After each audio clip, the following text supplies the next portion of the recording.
koketira SDP, a koketira sa dekriminalizacijom lakih droga. Mi smo protiv toga, jer se ne može, oni kažu mi smo za dekriminalizaciju lakih droga ako je to za osobnu upotrebu. A ja moram ponovno reći, mi smo apsolutno protiv bilo kakve dekriminalizacije ili legalizacije droga, jer smatramo da je to jedno od najvećih zala suvremenih društava, ne samo u Hrvatskoj, nego diljem Europe. I ta njihova za njih tobože zgodna formula za osobnu upotrebu. Ako neko za osobnu upotrebu ima, onda mu nećemo ništa. Pitamo njih iz SDP-a, a što znači kad policija uhvati nekoga da ima kilo neke droge? I kaže, ti to vjerojatno raspačavaš, dilaš, prodaješ i tako dalje. On kaže, ne, ovo je za moju osobnu upotrebu za idući 5 godina. Kako ćete dokazati da to nije za njegovu osobnu upotrebu? Prema tome vidite šupljinu i površnost i opasnost tog projekta SDP-a. I zato ćemo mi jasno reći ne legalizaciji droga, ne dekriminalizaciji droga. Mlade koji su u srednjoškolskom dobu u školu neka nauče, neka završe srednju školu, pa nek onda biraju hoće li na zanat, hoće li raditi kod privatnika ili će možda na veleučilište i time, ponavljam, stvoriti sebi veće šanse da uspiju u životu. To je naš prijedlog i to je naša razlika između HDZ-a i SDP-a.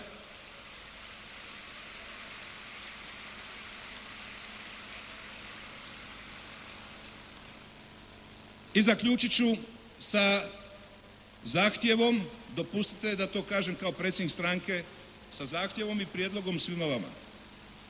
Jesu ove ankete o kojima govorila Dubravka danas dobre i po toj anketi u kojoj smo uvijek bili nekako iza, sad vodimo, ali nemojmo ni gledati, niti razmišljati o tome.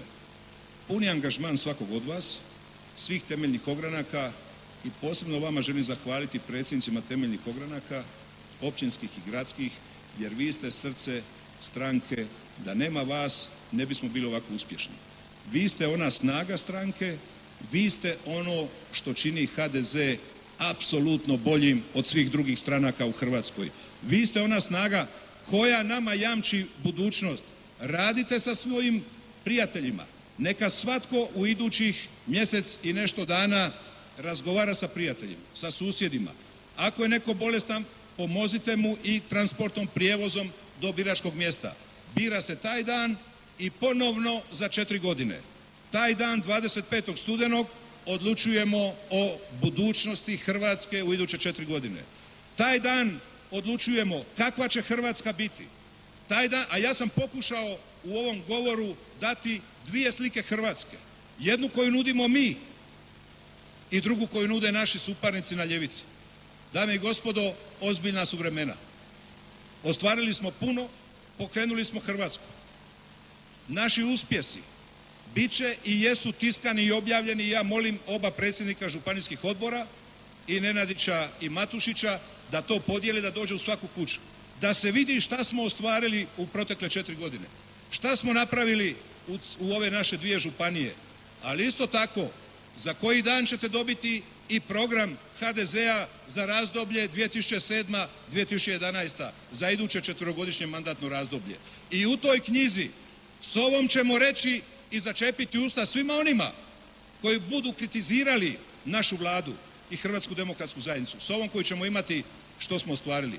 A s ovom ćemo reći, ako nas pitaju, a kako nam jamčite da će ovi projekti koje ste naveli za novo mandatno razdoblje biti ostvareni, onda ćemo reći evo jamstva.